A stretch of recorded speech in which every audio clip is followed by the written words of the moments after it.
Okay. Well, that was interesting. All right, well, here we are. Let me get this cranking.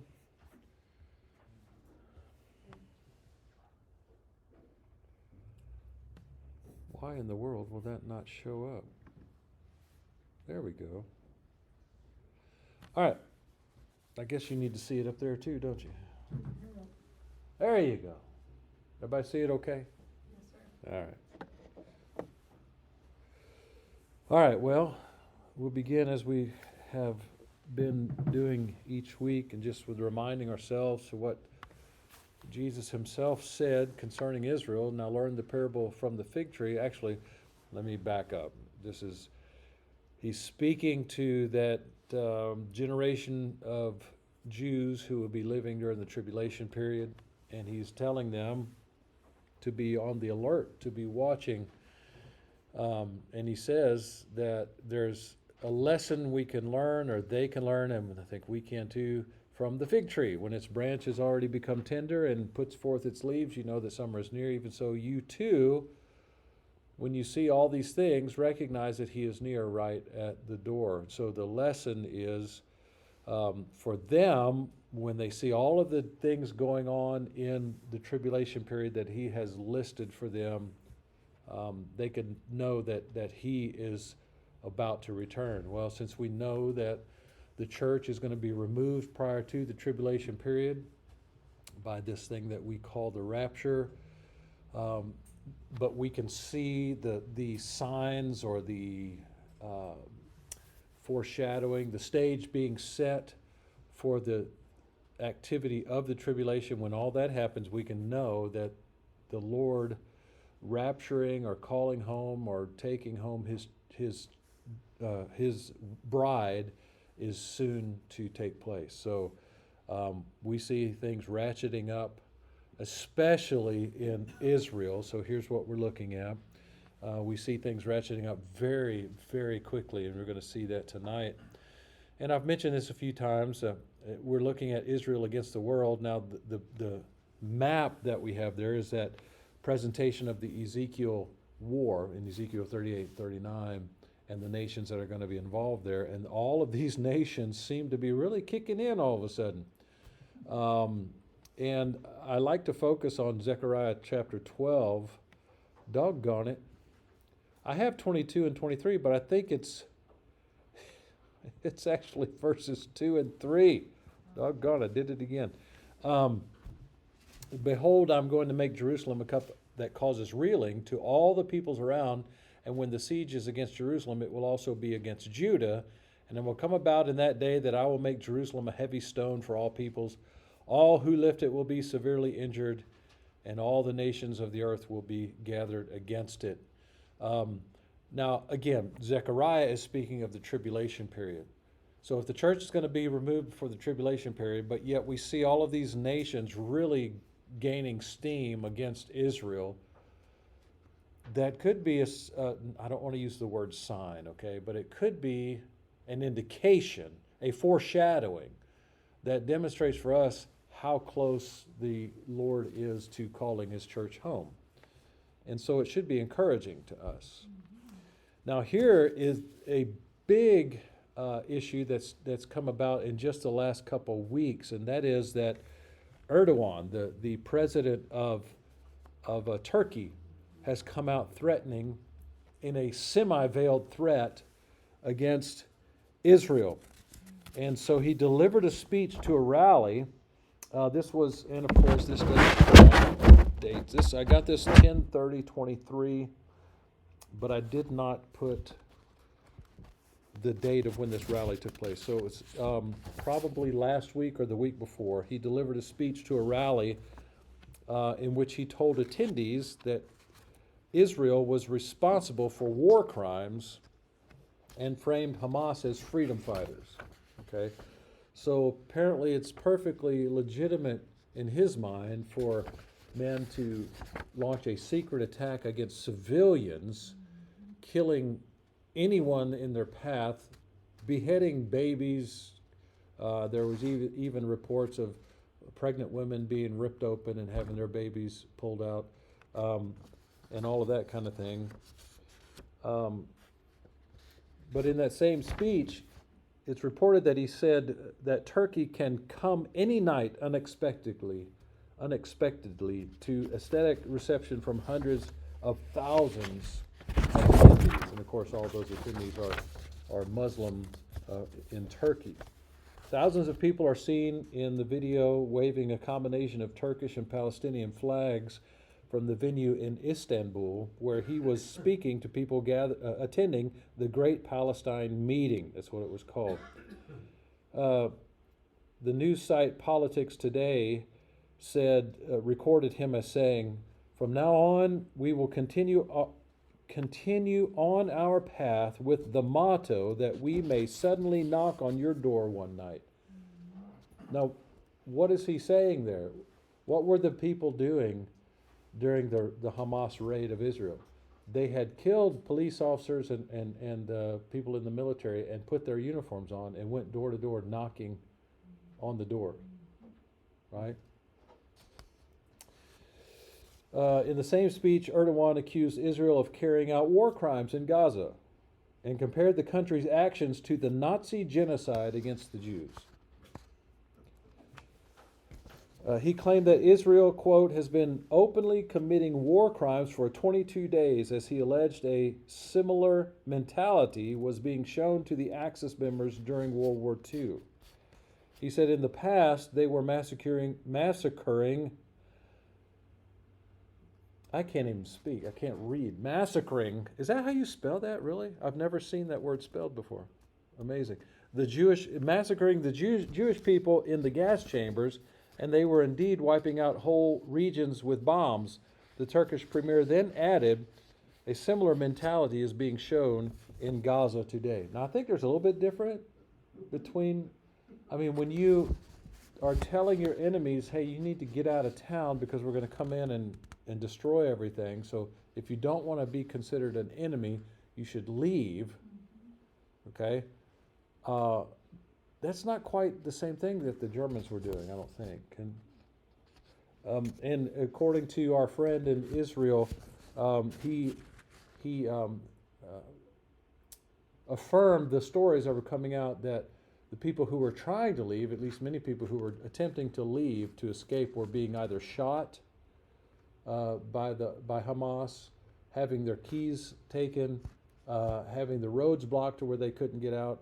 And so, yeah, it's not quite the same.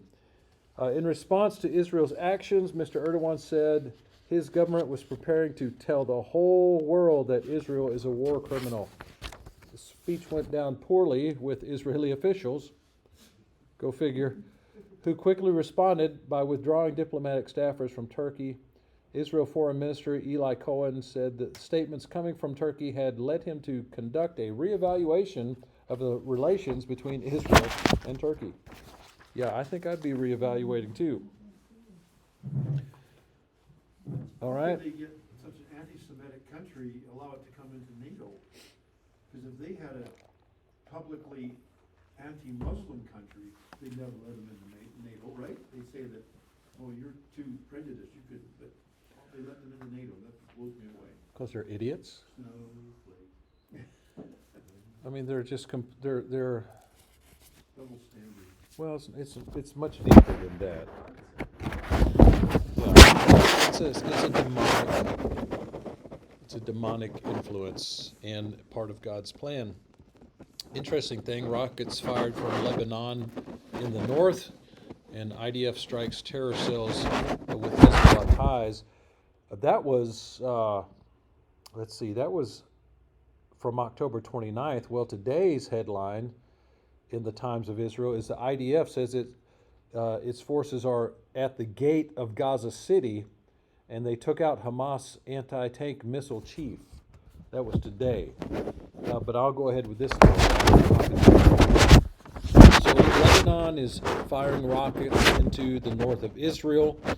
According to the IDF, they were launched from Lebanon at the upper and western Galilee several times throughout the day, setting off sirens in towns including, this should sound familiar to some of us, Kiryat Shmona. Our friend in Israel just said that he had been up there making food and things to take to the front lines. So he's near the action now. So it's Kiryat Shmona, Nahariya, Shlomi. I'm not even going to try that one, and or any of the others. But there were several other towns listed. I don't even try to pronounce them. Okay. One rocket fired Sunday evening scored a direct hit on a home in Kiryat Shmona, but did not cause any injuries. A number of rockets were also launched from Lebanon at the Mount Dove area on the northern border, where there are a number of military positions and no towns. The IDF said that all the projectiles landed in open areas. Also on Sunday, the IDF said it struck 2 terror cells in southern Lebanon, preparing to carry out anti-tank guided missile attacks.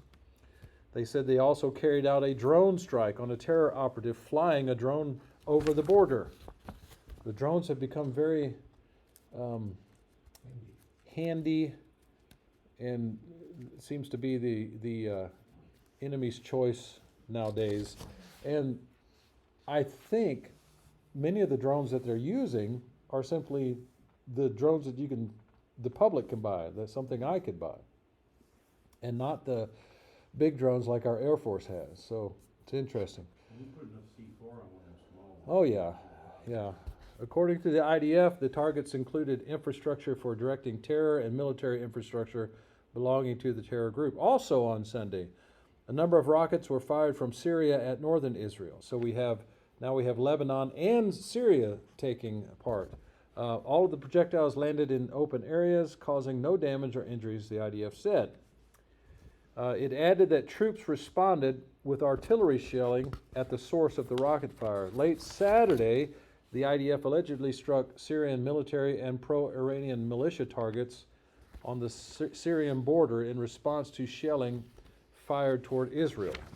All right, so once again, we have a lot of stuff going on in Israel. It seems to be ratcheting up a lot.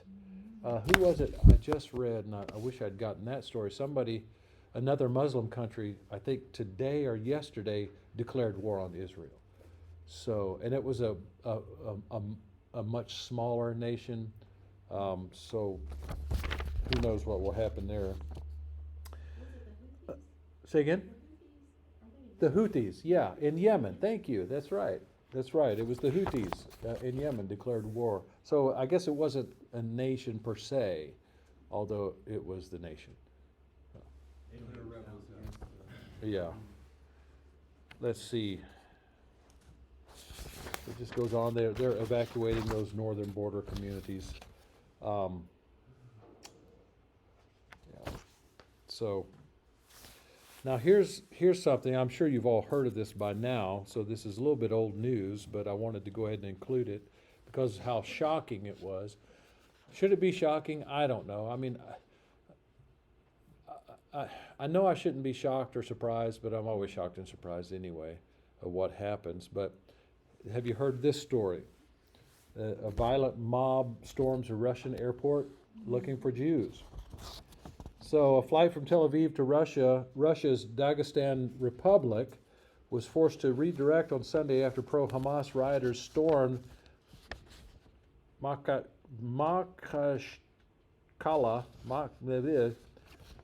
some airport, reportedly seeking to attack Israeli travelers. And the story says there are hundreds, but if you've seen the video, it looked to me more like 1,000 or more. But the story says hundreds of people overran the airport located in the capital of the Muslim-majority region of southern Russia. Video footage showed rioters with Palestinian flags shouting Allahu Akbar as they searched the terminals for Israeli passengers. Other videos showed Muslim protesters stopping vehicles in the area to ask motorists if they were transporting tourists from the Jewish state. Quote, "We came for the Jews, to kill them with a knife and shoot them," a rioter was quoted as saying. Now, I don't know if this is the same rioter that I saw, but there were little boys about 6, 7 years old who were saying this. I saw a video where someone was asking, "Why are you here?" And he said, "Well, we've come to kill the Jews." "Well, how will you kill them?" "Well, I'll kill them with a knife and with a machine gun." That's what the little boys were saying. I heard it with my own eyes. All right? So Anyway, according to Israeli officials, a limited number of Israelis and Jews are currently isolated and under guard at the airport. I'm sure by now they've been removed from there.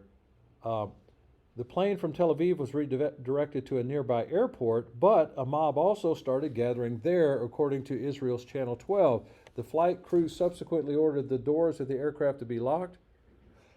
Have you ever flown in an aircraft where the doors weren't locked? Anyway, I'm sure. Anyway, so there's a Twitter that was. There was a tweet that was out on X, formerly known as Twitter. It says, "The hunt for Jews at the airport at Dagestan continues to the soundtrack of Allahu Akbar screams. They even look into the plane's engines." If they're going, you should. Yeah, they're hiding there. Yeah, crank those. Never mind. Stop it, Bobby. Yes, No. sir. They even look into the plane's engines. Maybe someone is hiding there. Oh my goodness. Pogroms, a proud Russian tradition now carried out by Muslim mobs running free with zero police presence. Russia didn't care. They just didn't care. Russia's state-run RT outlet reported the incident came only a day after Muslims stormed a hotel in Dagestani city of Khasavirit in an attempt to harm Jewish refugees rumored to be staying there. So all knives are out for Israel and Jews around the world. You have Jewish students in the United States having to have a place of safety provided for them because of the threats from the other students on campus. And yet, our government will not commit to deporting those students who are here on visas to study, but are threatening Jewish students and promoting Hamas and their terrorism. And you know what? If I were president, if I were in charge of that, they'd have been out already. They'd have been gone. Trump said he was gonna kick him out if he gets in. Trump's not going to be president. I'm sorry, people. Trump is not going to be president. He's not. He's not going to be president. You just wanna have a bet? Well, if I were a gambling man, I'd put a pretty penny on it. Well, And if he got in office, he's gonna be so busy with impeachments that he's not gonna do it. he's not going to be president. I mean, he's just not going to be president. I mean, that's just the way it is. I'm sorry. Let's hope the one that's in there doesn't stay. Do what? So let's hope the one in there doesn't stay. No, I mean, it's likely that Hillary Clinton will be president, more likely than either of them. All right, let's look at apostasy. That's always fun. Remember what Peter says. Know this, first of all, that in the last days mockers will come with their mocking, following after their own lusts, and saying, where is the promise of his coming?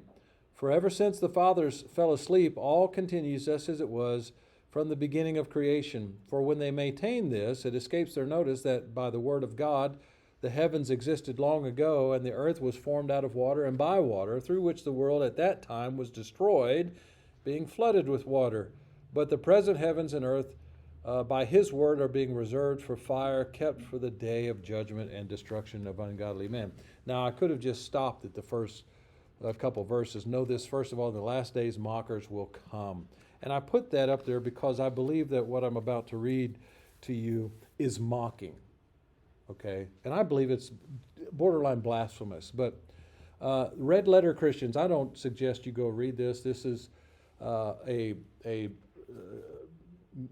Marxist Christian website. They're not Christians. It's run by people who aren't Christians but say they are. And so if it's unchristian, unbiblical, they support it. All right.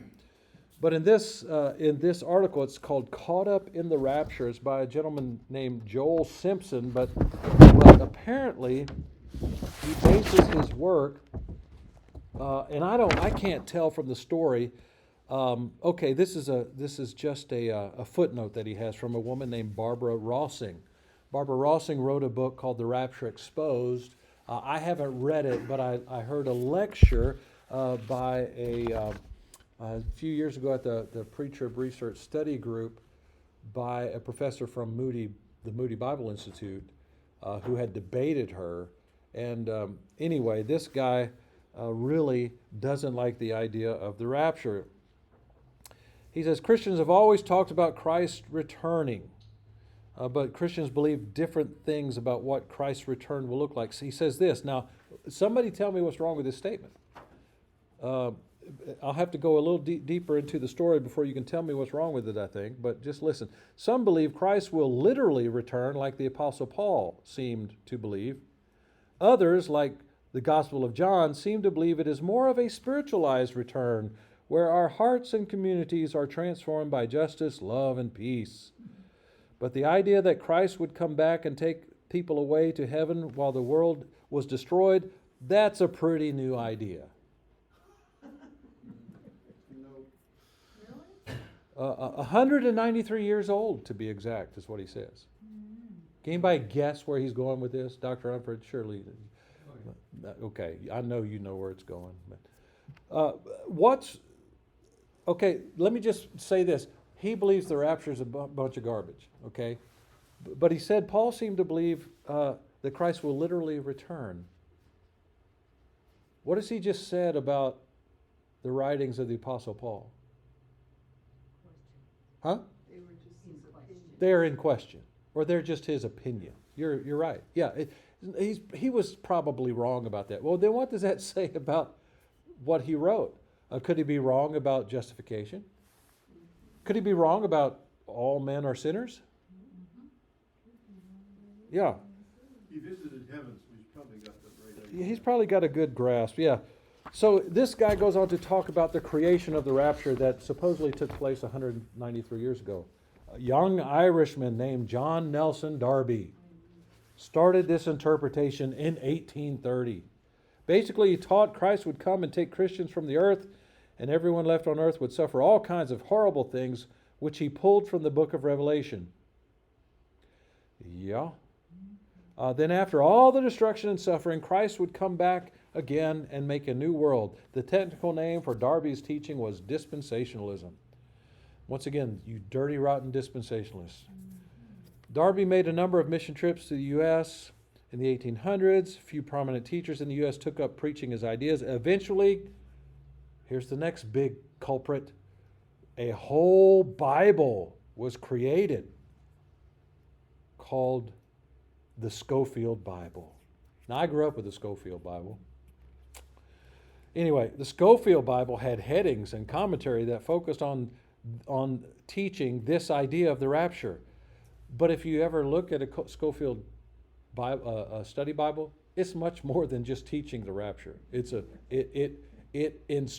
helps so many people learn the Bible. Now, was it completely perfect? Of course not. It was written by a man. It's not inspired.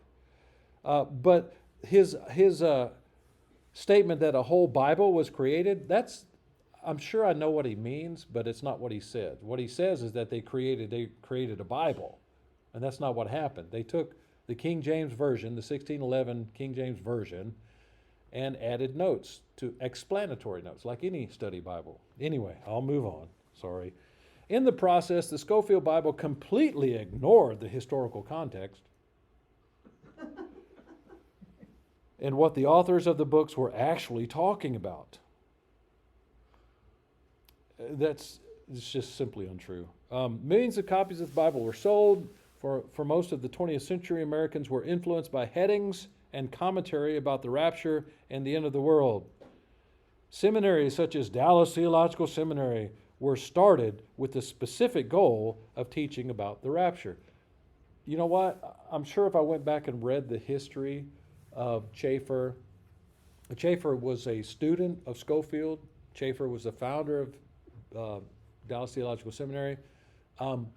Their sole purpose was not teaching the rapture, okay? That was not the sole purpose. Did that have a big influence on? Yeah, of course it did. But anyway, his reductionism is very terrible. Anyway, he goes on. Many people know this way of thinking because of popular books like The Late Great Planet Earth in the 70s and 80s and the Left Behind series in the 90s and early 2000s. Those authors wrote from Darby's teachings and perspective. So all of a sudden, the Bible was turned into a book about the end of the world, and the book of Revelation held the secret code. So he goes on and says, early church leaders like Augustine opposed including Revelation in the Bible, but agreed to accept it as long as it was made clear that it was to be understood as a spiritually symbolic book, not taken as literal. You know, if you take the book of Revelation as spiritual or symbolic, it makes no sense.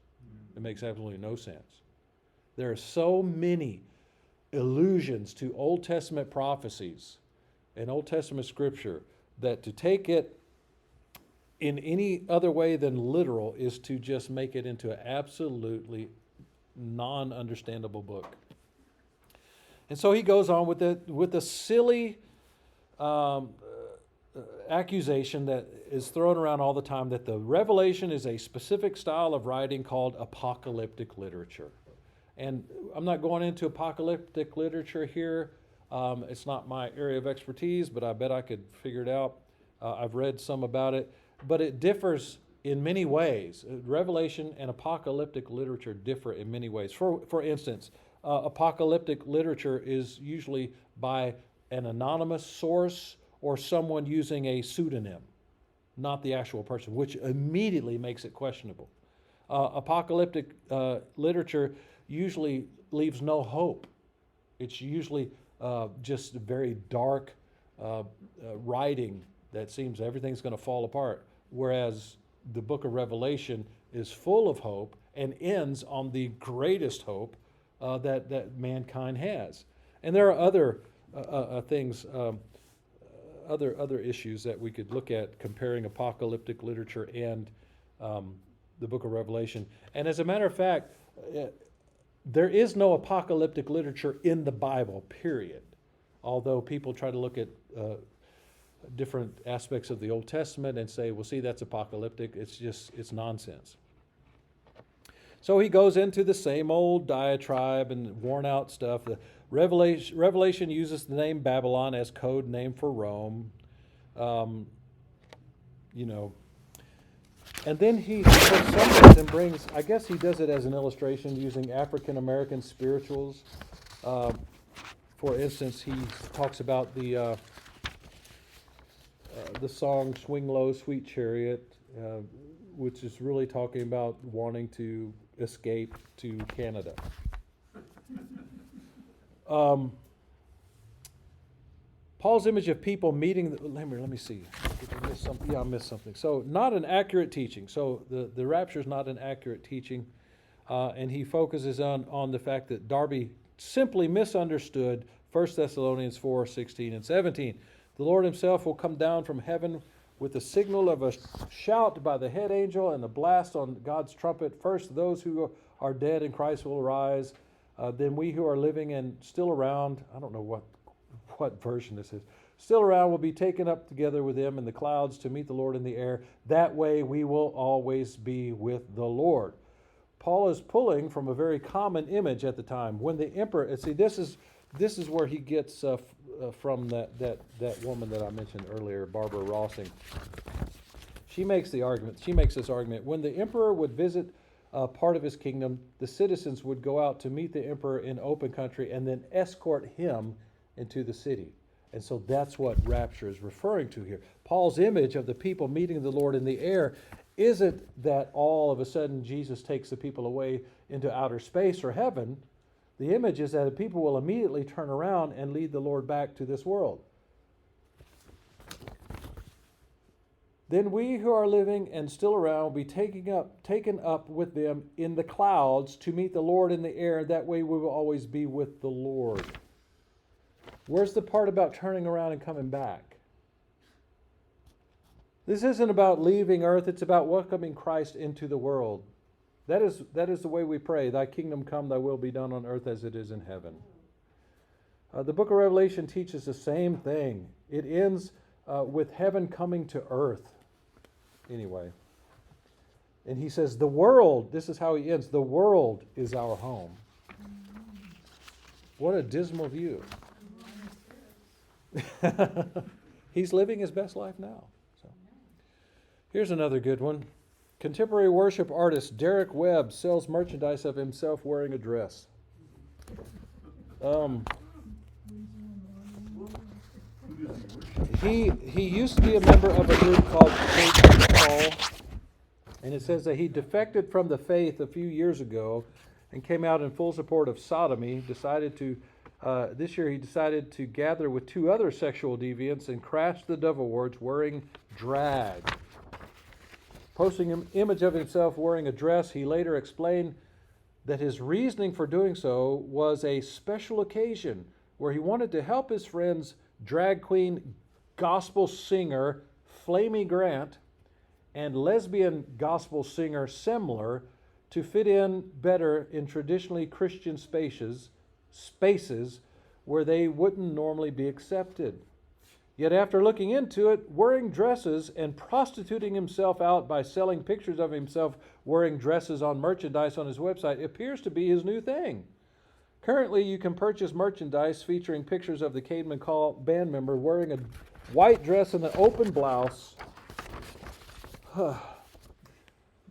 Webb, once a star in the highly popular 90s Christian band, has become yet another casualty of the contemporary Christian music industry. It's an open secret. The vast majority of these so-called Christian rock stars use their Christian platform merely as a stepping stone to the secular stage. From Hillsong to Lauren Daigle to Lecrae, what do they have in common? They exploit the Christian label for a convenient entry into the broader, more lucrative music scene. Why? Because they're fully aware that the bar is set significantly lower in the Christian worship circuit because it's a perfect gateway for wider industry exposure. Having spent a little time in the music business myself, I was able to spend some time backstage at the National Quartet Convention back in 99, 2000, somewhere around there. I was singing with a group. We were featured every morning at a big breakfast. And so I got to mingle with all the bigwigs backstage and everything. And some of the behavior and some of the language that I experienced was very shocking. And then at the time, Michael English had fallen from grace. Any of you familiar with him and his dalliances? Another very well-known, popular Southern gospel tenor had been discovered to be homosexual, got caught doing some stuff. And the whole music business, the whole Christian music business was just something else. And so in my brief time in Nashville, at that time, all of the Christian labels were being sold to these big secular companies. And so we see where it's led. Some of the people singing aren't even Christian. For instance, openly queer Christian artist announces that her wife is pregnant. So this is the Semler that was mentioned earlier. Openly queer Christian artist Semler has announced on TikTok that she's expecting a baby with her wife, Elizabeth Capel. In 2021, Dissenter reported that Grace Semler Baldridge, who goes by the name Semler, had topped Lauren Daigle for the number one spot in the Christian music charts. Baldridge was also nominated by GLAAD, a gay and lesbian something alliance, who knows, for the 2020 award for outstanding digital journalism in her documentary series State of Grace, a push against gay conversion therapy. Last year, the queer gospel artist was still topping the charts as she made the number one spot on Now Entertainment's new song list with her song Don't Tell Anyone, which features swear words and really absolutely nothing about God, but yet it's atop the Christian charts. Christians are gullible. That's better than what I was going to say. Yeah. Protecting you. Thank you. Most recently, Baldridge made an appearance with Derek Webb and a cross-dressing drag queen who goes by the name Flamey Grant to crash the Dove Awards. The trio all dressed in drag and boast about their sexual deviancy over social media. Now, in another recent Surface video, Baldridge is boasting about her lesbian lover being pregnant while showing pictures of the two standing together in a suggestive manner while showing off her abdomen. I think that's enough. So, you think that the church is going through a time of apostasy, perhaps? How about difficult times? Are we going through difficult times? But realize this, that in the last days, difficult times will come. Men will be lovers of self, lovers of money, boastful, arrogant, revilers, disobedient to parents, ungrateful, unholy, unloving, irreconcilable, malicious gossips, without self-control, brutal. Keep focused on brutal there. Haters of good, treacherous, reckless, conceited, lovers of pleasure rather than lovers of God. Why is it that my children text me on Wednesday night during church? Because they don't know what day it is. At what time? Lord have mercy. Okay, too. Anyway, let's move on. Now, this is a fascinating story. This is one I told you I was going to keep over from last week. Kat Von D. Has anybody ever heard of her? Have you? You seen her show? No. Oh, good. Good for you. You haven't watched her show. I haven't I've either. heard of it. Oh, it's just, it was about tattoo. She's a tattoo artist. Tattoo artist and newly converted Yeah, I did hear. Tattoo artist and newly converted Christian Katie Von D addresses the backlash she received from other professing Christians following her baptism last month. She says, I don't really feel equipped to be the poster child for Christianity. I mean, this is a first famous, what's the other word for famous? Celebrity person who's come to Christ who isn't immediately throwing themselves out there to promote Christianity. She says, I don't really feel equipped to be the poster child for Christianity. Von D, whose full name is Catherine von Drakenberg, said in an Instagram video on Sunday, I think that I'm still learning, and as I do, I will become more equipped. But for the time being, I feel like I've never really been that, and I don't plan on doing that. In other words, being the poster child for Christianity. She doesn't feel like she's equipped yet. She's a new Christian. Von D, who starred in LA Inc., shared a video of her baptism earlier this month, publicly professing her faith in Christ, a year after she announced she gave up witchcraft and the occult. In an Instagram post in July 2022, she shared that she was letting go of her interest in the macabre. It's never been more clear to me that there is a spiritual battle taking place, and I want to surround myself and my family with love and light, she says.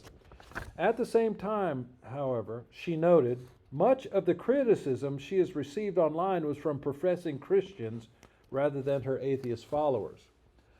It was really the Christians who were the worst, she said. It was really just sad to see this critical display of judgment from Christians, and I don't understand what would inspire that aside from something that's more egoic, because that isn't Christ-like. To judge people or judge people's journey, you would think that most Christians would be happy for you when you come to this point in your life, especially when you get baptized. She says, baptism is so beautiful and such a big landmark in time. For me, at least, it was one of the most important days of my life. So it's strange that this handful of negative, critical Christians would come at me in such a public way. She also pointed out that some critics claimed that her salvation was a PR stunt to get clicks and follows or views, which I think is so weird because my Instagram is not monetized. Adding that most of the followers would be turned off by her newfound faith. Bondi also pointed out that some of the criticism she received was about how she dresses, mainly comprised of black with dark makeup. Black? I'm going to hell. I love wearing black. I'm sure you've noticed I wear a lot of black, so I'm probably a Satanist. Anyway, so she gets criticized for wearing dark. Anyway, I think it's really insane that we live in a time where people still judge a book by its cover. I wasn't aware that there's a uniform that you're supposed to wear once you give your heart to Jesus. I didn't get baptized to be saved, she says. She addressed some of the critics who denounced her for how she was baptized. She says, I didn't get baptized to be saved. I was already saved. I didn't get baptized to make it about me. It was never about me. So the reason I bring this up is because the Christian, I'm sure you heard it before, the Christian army is the only army that shoots its wounded, right? A gentleman named J.D. Hall, who I found out a few years ago, was actually graduated from my alma mater, Williams Baptist College. He had a ministry where he called out people who were calling themselves Christians or heretics and non-orthodox people, heterodox people.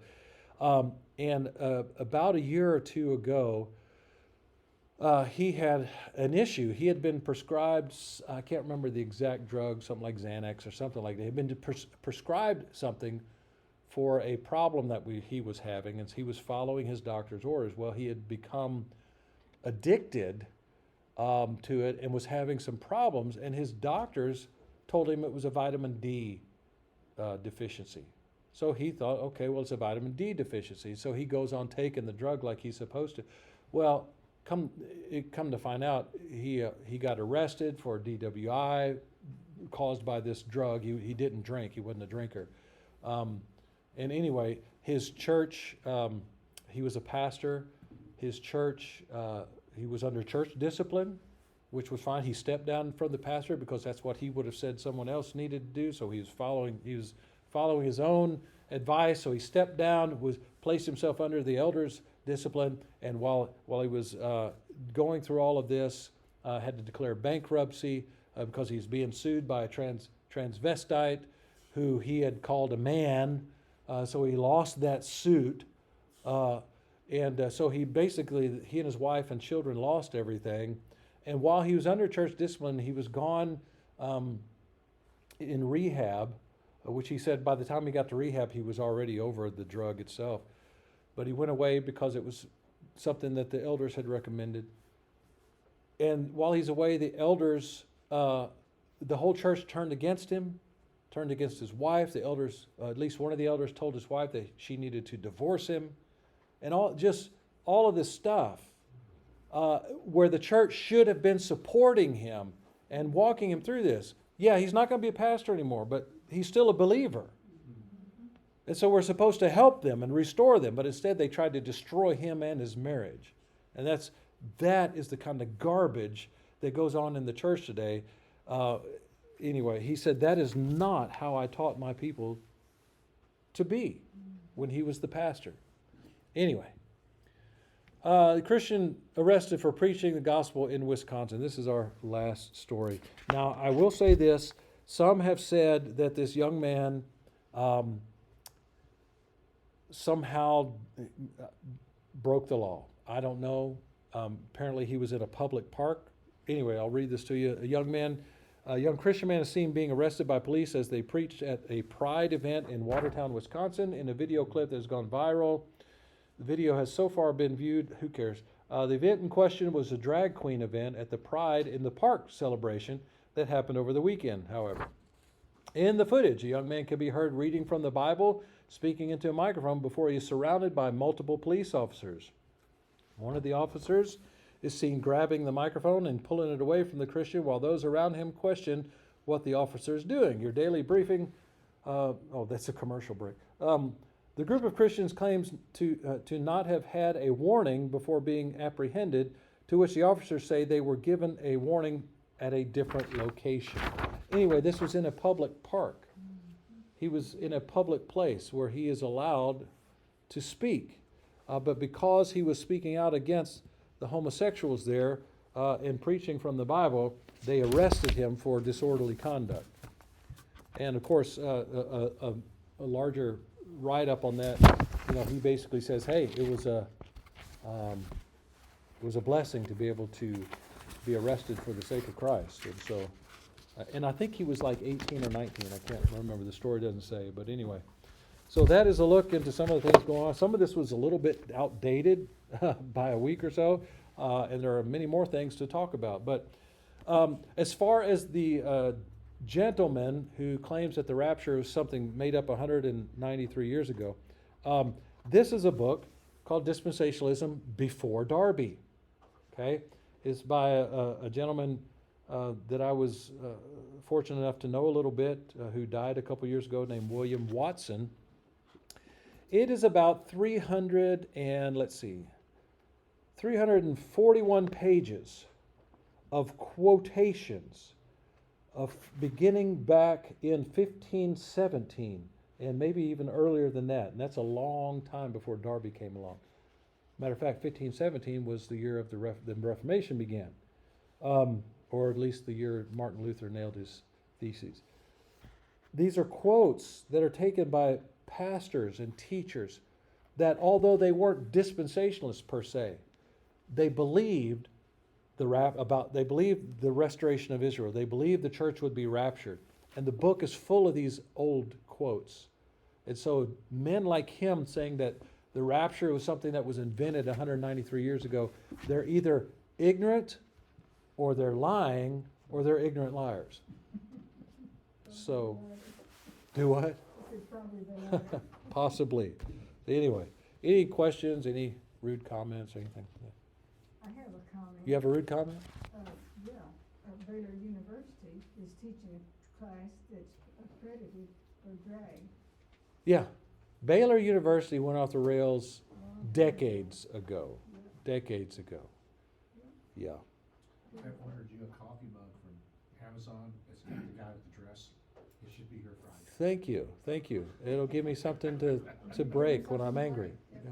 But I read that Target practice. Christianity Today, Billy Graham's. Christianity astray is what you mean. Yeah. Yeah, they Yeah. controlled by a bunch of leftists and pro-abortion people, and Yeah. Billy Graham be rolling over in his grave. It came out a couple weeks ago that all of the people that work for Christianity Astray or Christianity Today, who donated to political figures, all of them donated to Democrats. So, Get what you pay for. well, I dropped World Magazine back in 2016 because they were coming out just berating Trump of what an awful human being he was. But they seem to forget that the woman he was running against made him look like a Boy Scout. So, Does Franklin Graham have anything to do with the magazine anymore or not? no, no. All right, so if I wind up committing suicide by shooting myself in the back of my head, you'll know who did it, so.